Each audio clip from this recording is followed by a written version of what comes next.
Welcome to the Pat Mayo Experience Career Builder Challenge DraftKings picks and preview. Joining me on the line from FantasyGolfInsider.com, as he is wont to do, he's always around. Big Vikings fan, so he's real fired up today. Jeff Bergerson, what's up? Not too much. Still have the afterglow of the one of the greatest plays in NFL history to end a game, and it actually happened on our side this time, it was pretty amazing. Well, when the Ander curse is working against you, that's always good news. Whatever Tim picks to happen, he even predicted the winning score to be right on the number, which it was, until Diggs scored the touchdown. So just thank Tim. That's all I can say.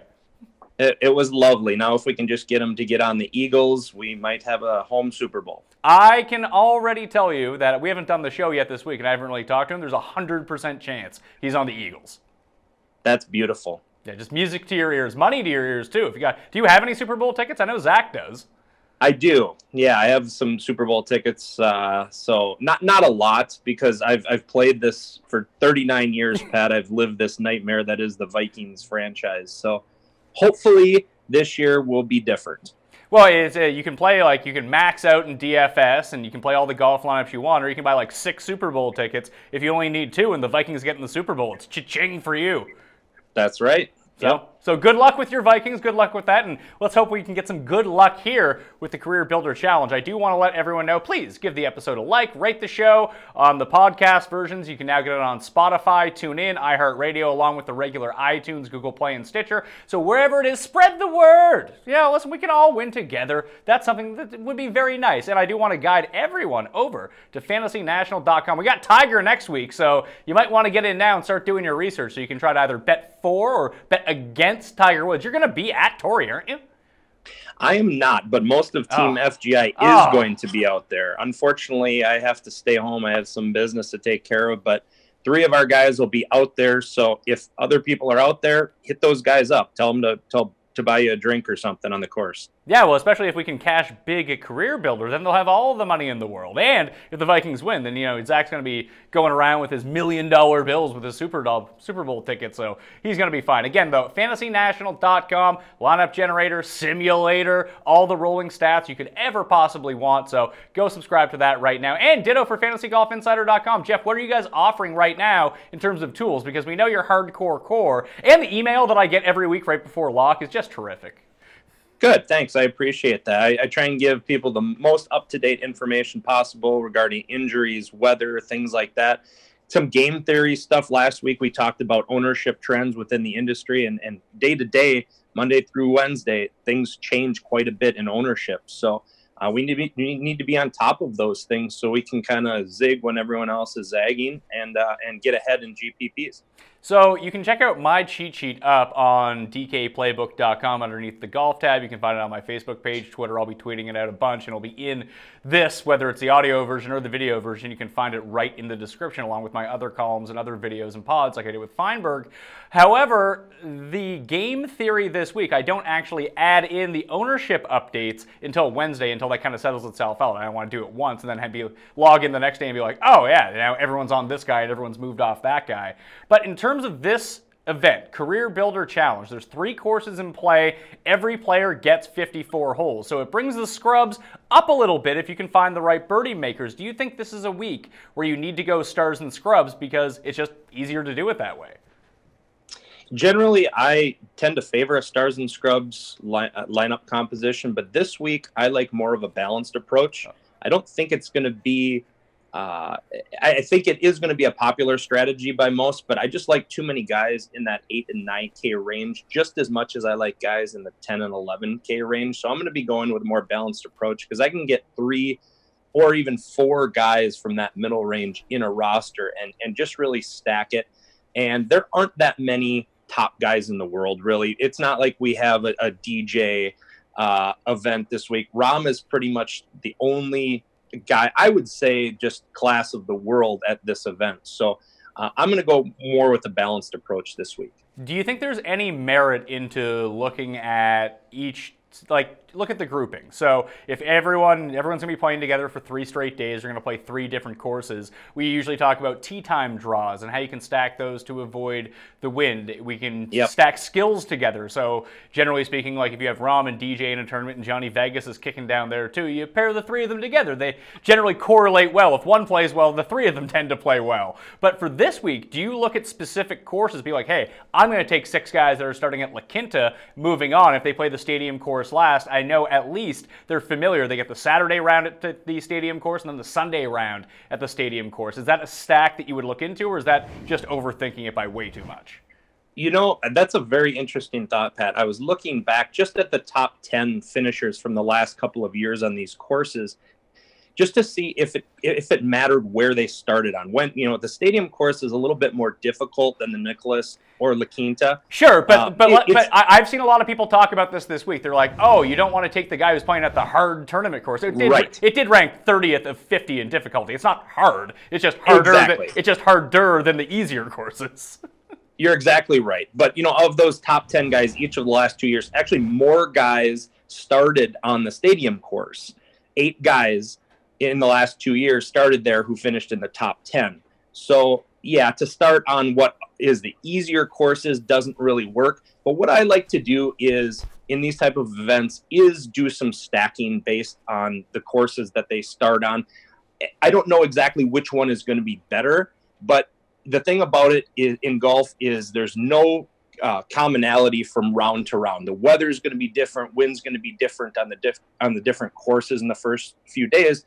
So I'm going to stack it each way. So guys that are in my core, and that's important to note too. I'm only selecting guys in my core. I'm not just randomly picking guys who are playing on a particular course. But I'm stacking guys, so let's say round 1 in La Quinta, I'm taking out of my core of guys that I've selected, guys who are playing there, because maybe there is a little bit less wind that day and it plays a little bit easier.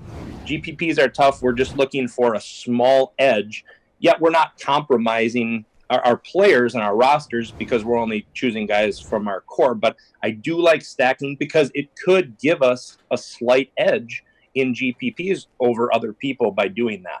See, I like the way that you put that. You're looking for a slight edge, and it could help us out. I am always under the impression that, you know, some people say, oh, I don't want to stack because, you know, you can't predict the weather. That's why when I ever do a weather stack, there's always one side that I'm really drawn to. It's like, hey, the 8 a.m. to 11 a.m. look like they really have the good weather draw here. But it doesn't mean I'm not going to do the reverse stack either, just in case, you know, the weather holds off for a little bit or comes up a bit early. That's right. We can't actually predict this stuff out. So I think putting yourself in the best position to exploit this, and this way take someone from each of the 3 courses and do 1 stack, 1 stack, 1 stack, I think that's a very smart way to go about it. Yeah, and to you, and you know, you've used our lineup generator. We have the tee times on there now, and we're going to color code them with the course that they start on to stack them. We actually had a guy last week win all the money. He had he scored like how many points? 680 points in a couple of contests, which is absolutely bananas. But he did some stacking and he used our lineup generator, and I would do that this week as well. You know, stack a particular course, maybe choose, I choose for like core, if you're going to do 20 teams, let's say, maybe choose between 12 and 15 guys. Keep it real tight with your core. We talked about this on your strategy show too, Pat. A big mistake people make is they spread themselves too thin. So build that tight core, have the lineup generator generate you teams. And I also recommend, if you have, like, say, a $20 bankroll, play in $21 contests, or 20 teams for $1 rather than just one team at $20. It gives you a lot more opportunity to hit on it rather than just having one bullet. And I think, you know, opportunities like this, when you can stack on certain courses, give you possibly an edge. And if that edge is enough to push you over the top, I think it's worth doing. You can find the tee times and course correlations up at fantasynational.com as well, along with a lineup generator. But I want to get into the field. You mentioned the big player that we kind of need to talk about. Number 3 player in the world, the class of this field, Jon Rahm. Super duper expensive, almost $1,000 this week. Now, Brian Harman's right behind him, so we'll talk about that in a second. But Jon Rahm, whether you look at strokes gained ball striking, or it's tee to green, or it's approaches, or scoring on par fours, or just generating birdies, Jon Rahm kind of rates out well on almost every single number you could possibly look at. The only thing that he's not elite in is putting, and he's still way above average, at least over the course of the past 24, 100, and 200 rounds. So at least compared to this field. Do you bite the bullet on Rahm? Because you can easily make teams with him this week because of the 54-hole format, knowing that you're going to get so much scoring from your lower guys, even if they don't end up making the cut, as it turns out. Or is this the week to fade Rahm, knowing he's going to be super highly on? Because I do have a suspicion that he's using this event to tune up for next week when it really matters for him. It's very tough to say I'm going to fade Rahm. Although it's also hard because there aren't other guys up top that are going to draw any attention off of him. He's kind of the one guy. So his ownership's going to be probably mid-20s at least. And so to be overweight on him, I'd have to be 30% plus. And I just don't want to do that this week because I want to go with a more balanced approach. I like the other guys down further. So I'm not going to own Rahm this week. It's not that I don't like him. It's that he just isn't going to fit in my strategy this week. So he is, putting's the only thing that he's lagged a little bit behind, but it hasn't been bad. Tee to green, he's been amazing. So let's talk about the key stats then, where there is no shot link data from two of the courses. That would be La Quinta and the tournament course. Only the stadium course actually has shot tracker, so it's really difficult to kind of pinpoint what exactly works here. So I kind of boiled it down to a more rudimentary approach this week. Strokes gained approach, I'm really hammering, and I use a stat called birdies are better gained. You can use birdie or better percentage, which you can find on PGA Tour.com, but on FantasyNational.com, we actually weight it so it's gained birdies or better against the field that they played that day. Then it weighs it against everyone. But I just think make some birdies. We know the winning score is going to be like minus 25, and you're going to do that through approach. Like I've seen a lot of people kind of focus on short game. I just don't think that short game's all that important here because if you have to rely on your short game, that means you're not hitting greens in regulation. That means you're not getting birdie opportunities. Therefore, you can't win unless you're just chipping in every time, which I don't really want to bank on. Yeah, I think approach and proximity are the key stats to look at this week. And remember, the pin placements aren't going to be the most difficult because it is a pro-am. They're not going to look at trying to bury players, the amateur players. So I think the pros are going to get benefit of some pretty favorable pin placements.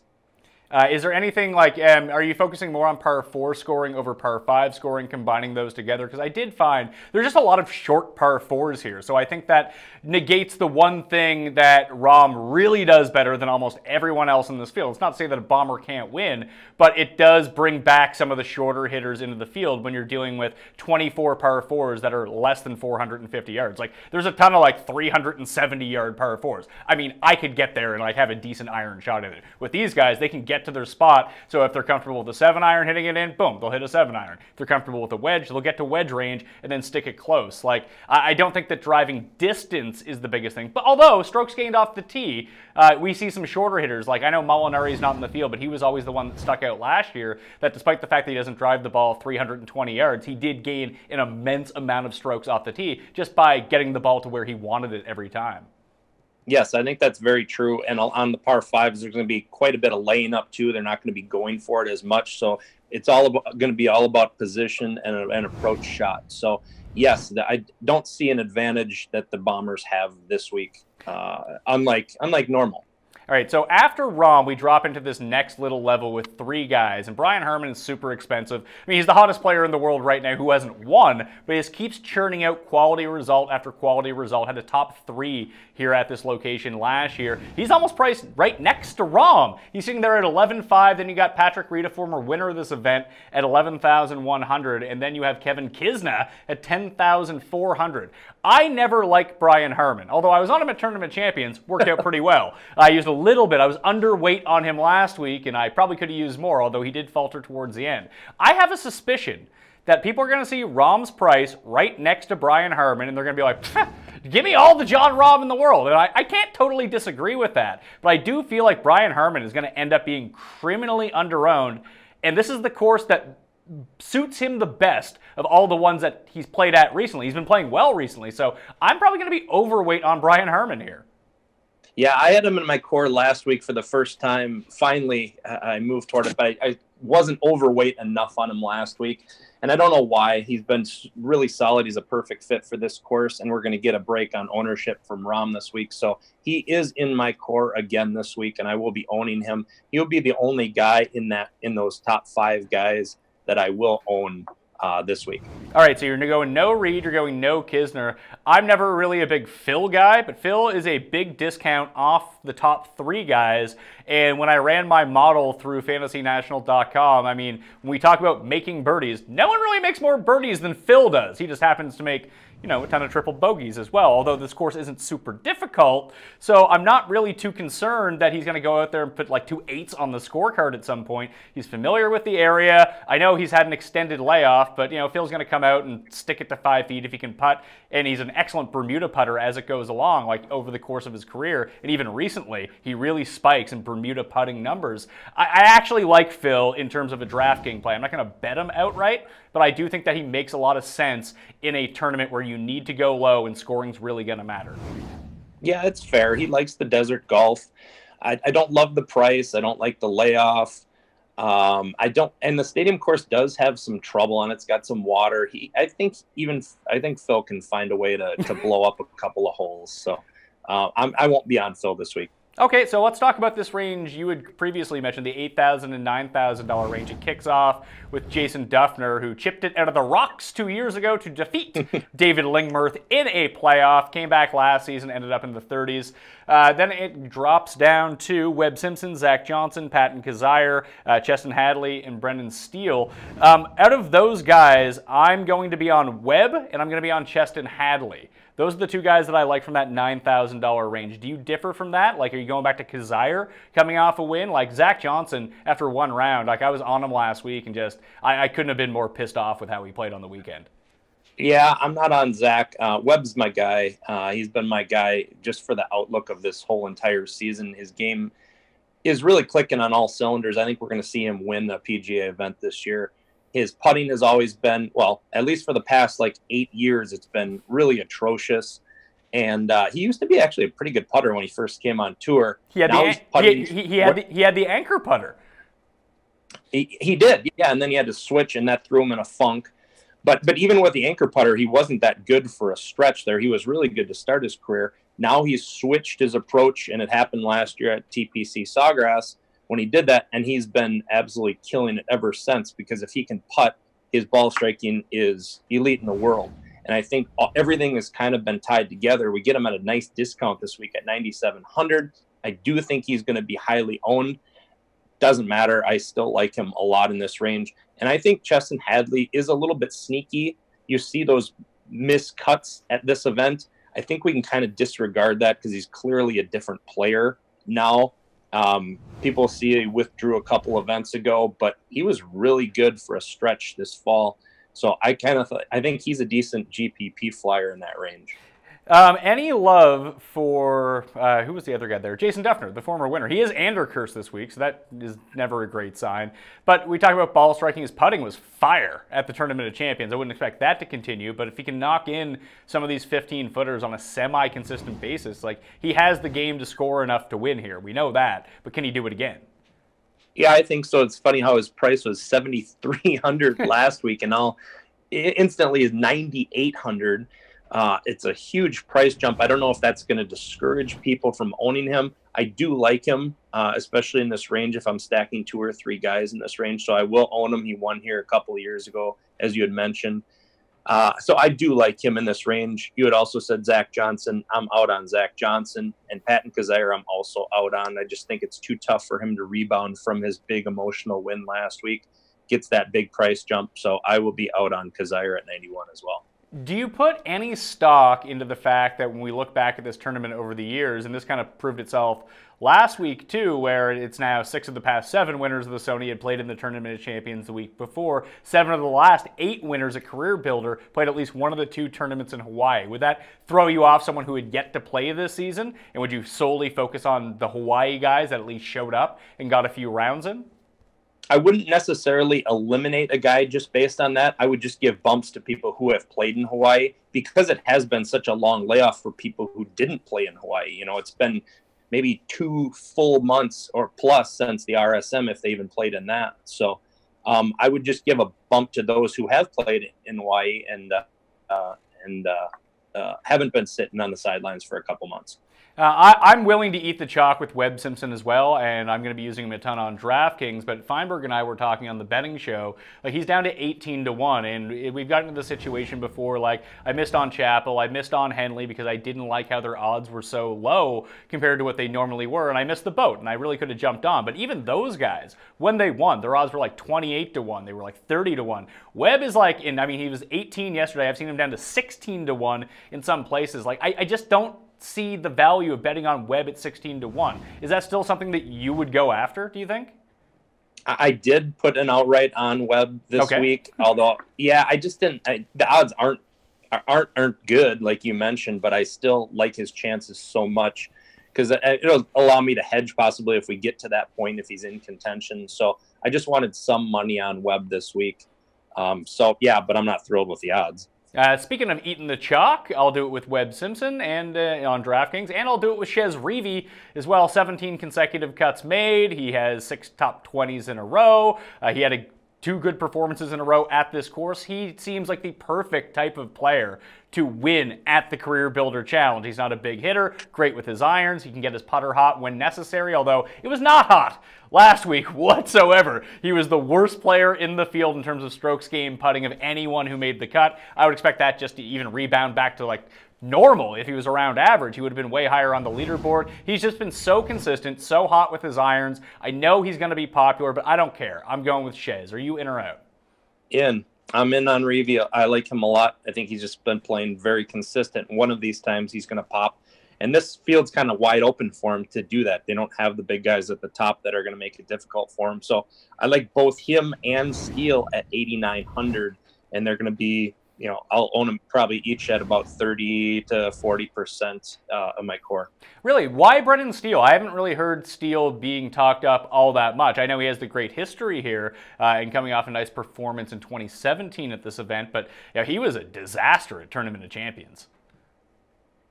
Yeah, I didn't love him at Tournament of Champions. I like him this week. He's a local guy. He's played these courses growing up, so he knows it well, has had success in this course, and I generally like Brendan Steele in score fests. He's a guy who can put together birdies. He is a bit of a bomber, but I think his ball striking's really good, and I think he'll play well this week. And if he's, if he's not owned by 20-25% of the field, I'll be very happy. Yeah, I don't think he's going to be. I think people will gravitate to some of the names that have been playing better a little bit recently. Like Chez is going to soak up a lot of ownership in that area. Webb is going to soak up a lot of ownership in that area. I would expect to see Zach Johnson fairly highly owned, probably like 15% in some of the bigger GPPs.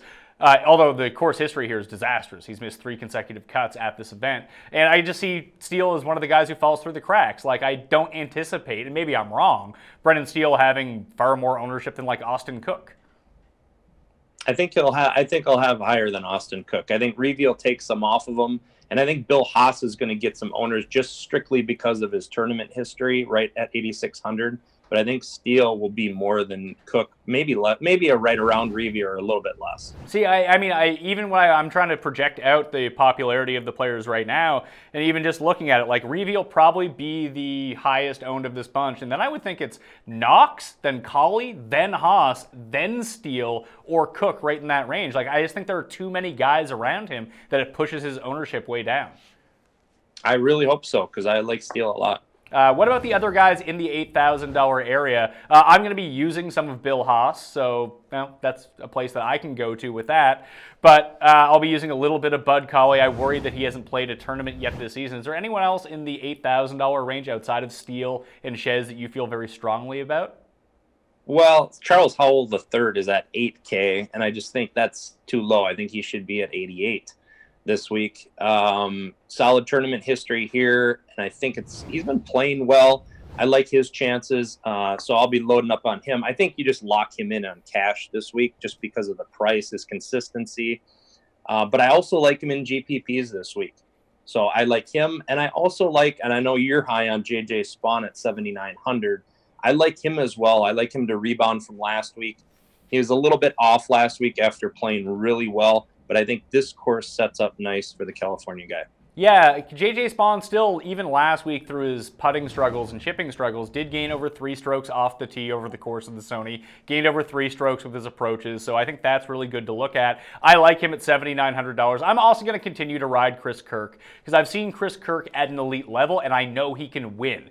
And even when I'm thinking about like Chez Reavie and some of the guys in the upper 8,000s, even lower $9,000 area, I don't think there's a huge discrepancy between Kirk and those guys. And I know you like Charles Howell III, and I quite understand. I think in a cash game, he is a really nice play. But I think for any GPP I have, I would own 100% of Chris Kirk over Charles Howell just for the win equity purposes. Yeah, I think I look at Kirk the same way as I look at Knox, as guys who we've seen perform at a very high level before, but have kind of slumped recently or last season, pretty much, both of them, but we've seen them compete. So we know how good they can be, and it seems like they're coming back into form now. So both guys, I think, have a very high ceiling this week for GPPs. What do you make of Knox? All right. I mean, his ball striking is elite in the world. He can putt a little bit. Last year, he had just an awful year. But if he can regain the form that he had a couple of years ago, I think he can be one of the better players in the world. I'm just looking into his numbers right now, and I looked at this with Feinberg yesterday. One of the main reasons that he was so good at the Sony, he gained over 4.5 strokes around the greens. Like, his driving was not spectacular. His irons were okay. He gained like 1.5 strokes, and the putting was eh. I think the result is throwing people off more than what he actually did to get there. And again, I can be way off with this, but I think that he might end up becoming too popular for me. I might just go full fade on Russell Knox. Yeah, I don't have a problem with that this week. I'd like to monitor him to see if he's going to regain that form that he had at one time. I wouldn't necessarily load up on him this week. I'll have a small exposure to him in GPPs just in case, but it is interesting to see him if he can get back into that form. Well, there are 2 players. You mentioned J.J. Spaun. I love him at $7,900. Then at $7,700, the 2 guys who I think are the most undervalued and underpriced. And obviously they come with a bit of risk, but Brandt Snedeker and Kevin Chappell are right there. They are 2 of the skill-wise best players in this field. Like, if you would put Brandt Snedeker at $10,100 or even $10,000, the same price as Phil, I probably still would have played him in some lineups, knowing what his upside can be. I know he was injured. I know that he hasn't really returned to his full form yet, but I want to be there early on Brandt Snedeker before he is all the way back and he wins a tournament during the California swing, which we've seen him do in the past. Plus, we know that he is an excellent early season player. Most of his wins have come in the first 3 months of the season, and he does have the extra incentive, and call it narrative street if you want, but he wants to get into Augusta. And he needs a win to get into Augusta at this point, unless he can battle his way back into the top 50 in the world. So I'm going to be overweight on Snedeker, and I don't think that I actually need to own all that much of him. Like, if I own 30% of Snedeker, it could blow up in my face. That's true. But I don't think that he's going to be super highly owned. No, I don't either, because there is a lot of uncertainty about him. People are going to see that withdrawal that he had in his last event played in Indonesia. A lot of people are going to be concerned that that's the same injury that he had that kept him out since the Travelers last year, but it really wasn't. He was struggling with a rib injury. He just withdrew with dehydration in Indonesia. So there is going to be some questions about him, and I think that'll keep the masses away from him. But both him and Chappell, I think, belong in the upper 9K range just based on talent alone and how good of players they are. So you're getting a great discount. I still don't really feel that comfortable with either one in cash games this week, because I feel like there's a lot more consistent players in the 8K that I don't have question marks on. But as far as upside and GPPs, yeah, definitely both Snedeker and Chappell have that this week. Yeah, I'm with you on the cash game, too, because you're just looking for a floor in cash games. You want guys that you know are going to be there and hopefully break into the final day. But even if they don't, they're still going to post quality scores all the way through. I mean, Snedeker could come dead last in this field. He just doesn't have all the reps. But Chappell, I don't quite understand why he's so low. I know he didn't perform all that greatly at the Tournament of Champions, but at least he played one of the 2 Hawaii tournaments. Right. Yeah, absolutely. He didn't, but we see this from Chappell. He's a roller coaster ride. We can see him play really well and really poorly, but he's also a guy who can score. So on these courses, I think he can light it up, but just for GPPs, because the inconsistency is pretty great with him. Below Snedeker, you have Jimmy Walker, Hadwin, Kokrak and List, all at $7,600. Weirdly enough, and I mean, this probably isn't weird because people who watch the show know, I love Luke List. I'm going to go back and use some Luke List at a scoring course. I know I talked about how the Bombers don't necessarily have the biggest advantage here, but he's also an excellent ball striker as well. And hopefully, what you mentioned with these pin placements, they're not in the toughest locations. We have seen him perform well at this course before. I don't know if he's all in sorts, so I'm not going to have a ton of Luke List, maybe like 10%, but I'll have enough that if this is finally the week that it happens, I want to be on that train.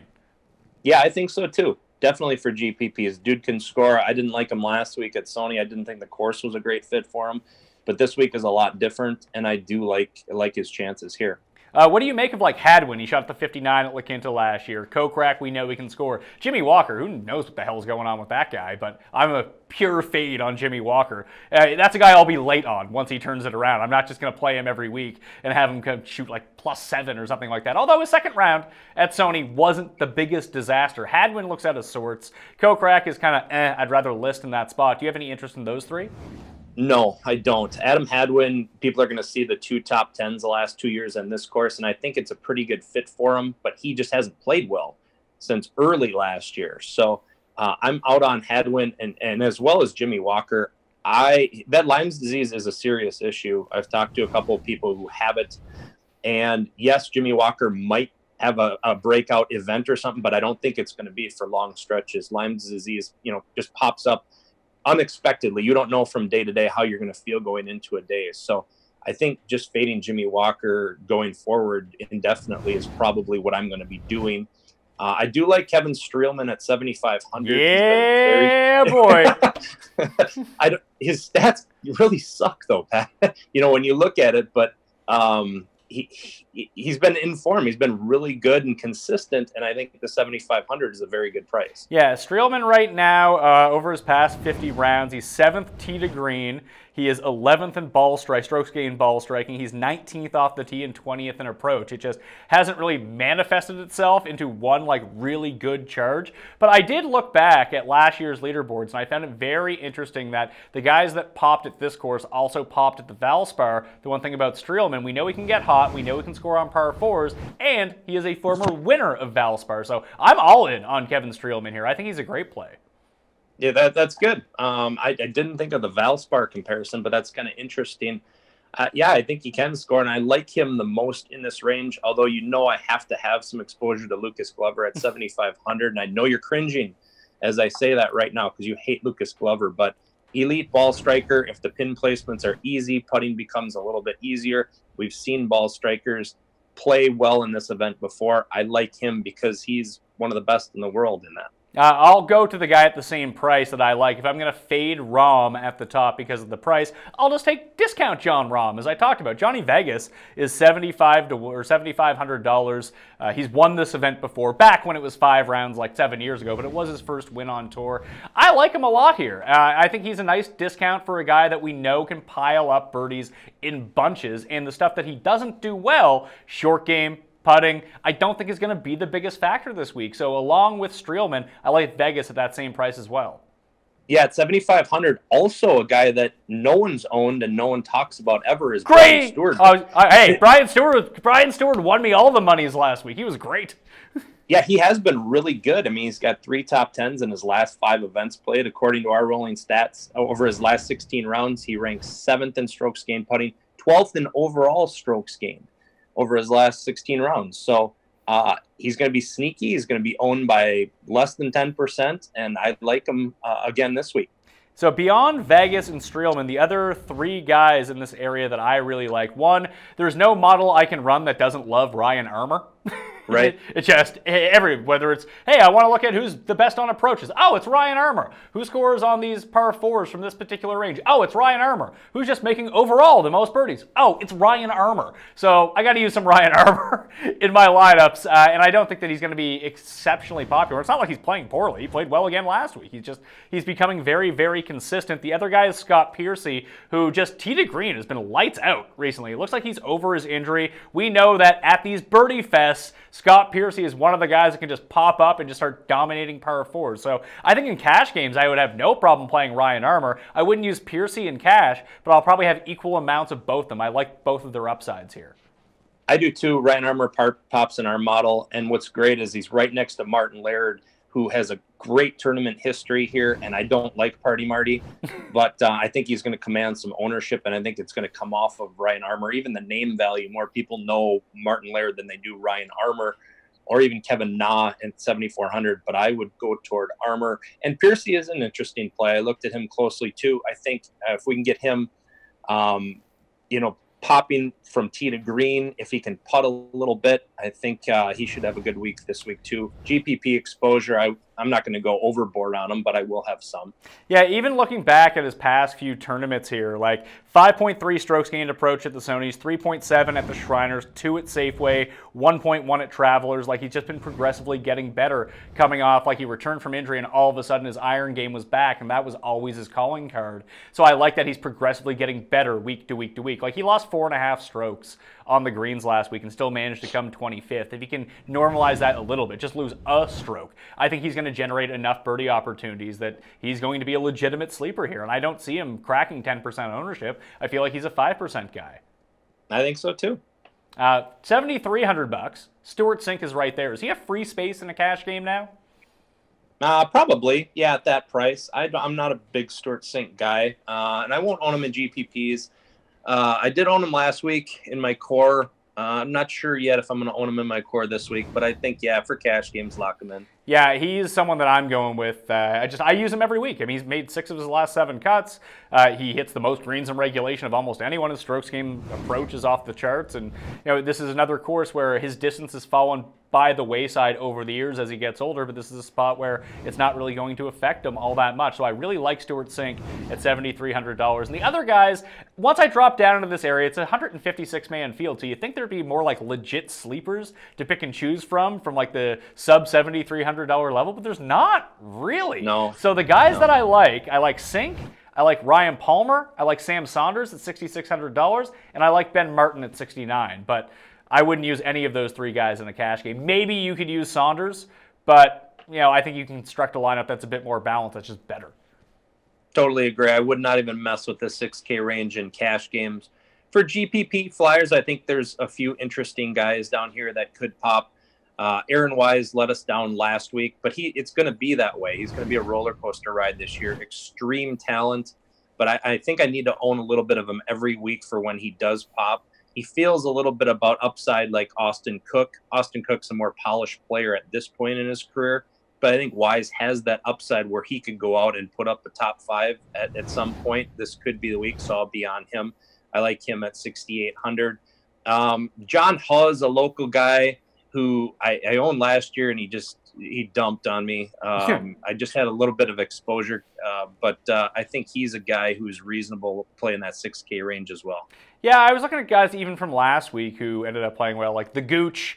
The Gooch just relied on his putter last week to do everything. Ryan Blom, I kind of wish that he didn't end up going 6 under over his final 5 holes. I mean, it helped out some of my lineups, but I think it made him more on the radar this week. I have more confidence in Blom than I do Gooch, but I don't think I'm going to be owning either one of them. Ben Silverman let a lot of people down last week as well. I guess the only guy I can really think of, Keith Mitchell, just puts the lights out on Bermuda. Like Bermuda tournaments, he popped at the Valspar last year too. I think if I was just going to roll the dice on one guy down here, it's him or even Peter Malnati, who kind of sucks, but is one of the best putters on tour. And where this is a shorter course, he can hit a lot of greens in regulation and let the putter do the work for him.